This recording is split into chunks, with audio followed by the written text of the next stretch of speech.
Many thanks for being with us here on RT. Now, Mohammed ElBaradei is well known internationally, as we were just hearing from that report there, but not so much inside Egypt itself. So how can he successfully challenge for the country's top job?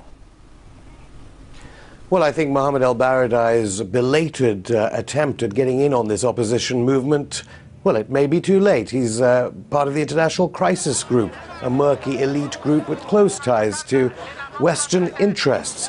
I think the media have bought different lines as the people of Egypt have shown such courage in the face of such US-backed terror that has occurred in Egypt for the past 30 years.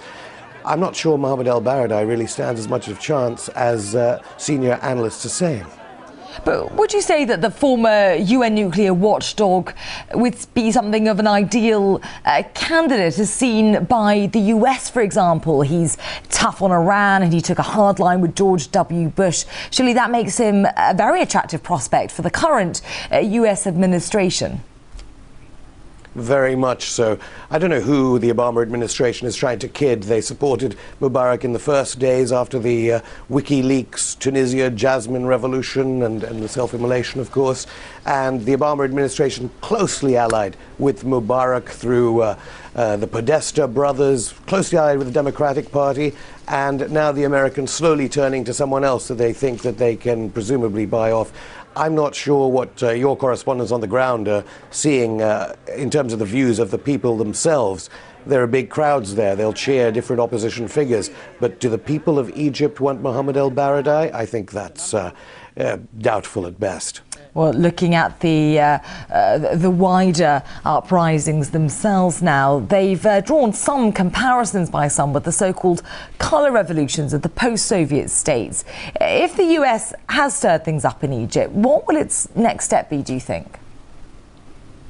My feeling is this isn't a fake US-engineered revolution like the one in Georgia or a fake revolution like the US set up in Yugoslavia. This is very much a perfect storm of different factors, perhaps most important of all, showing the failed attempts of the International Monetary Fund and the World Bank as they deliberately, through their own theories, destroyed the Egyptian economy or made it worse than it already was. So this is a storm very much of the Americans' own making, and I think the people will remember that the bullets fired at them are made in the United States, that President Obama has close ties with all these companies, Raytheon, Boeing, General Electric, Lockheed Martin. These are the companies that have the ear of President Obama, and those jets flying over Cairo, Alexandria, Suez and other cities, they're American. So if this is a sudden switch by the Americans to suddenly think, well, maybe we can put Mohammed ElBaradei in, I think it may be too late. But as you say, this is a genuine uprising built on genuine grievances, and with events in Egypt still very difficult to predict. What do you think will be the possible outcome of this uprising? I think it's always difficult to tell in Egypt. After all, 1977, there were bread riots. We've had different types of rioting in the 2000s, and the Egyptian people's desires were thwarted. This time, it could be different. We're hearing that there'll be more leaks from WikiLeaks about the Mubarak regime. Perhaps they're not even needed now, because the people are speaking. Critical is now the next 24 hours and whether they can get those million people on the streets of Cairo to protest, to counter any attempts at a curfew.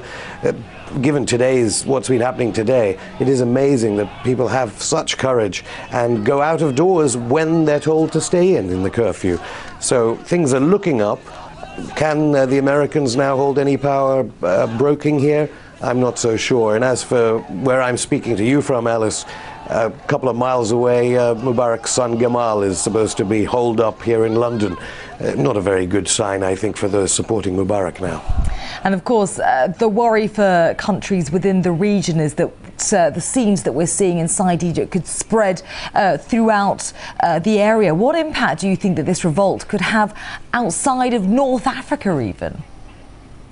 They're not really worries. They are hopes and desires of the people that have so been thwarted for so many years. They want revolution from Algeria right to Jordan. And I think most of the developing world, most of the global south will be on their side and hope that these US-backed and European-backed dictators will now fall like dominoes. Whether all that military equipment can stop the people is another point. But it seems the tide is turning, and all one has to do is to look at the statements of Hillary Clinton or Joe Biden, these bizarre figures who've got it so wrong, to see as they change their tune, as the EU changes its tune, perhaps we can actually now be optimistic. But it's still, everyone's hedging their bets, even some of the cleverest analysts out there. All right, many thanks. That was Ashton Rattansi, author and journalist, talking to us from London there. Many thanks.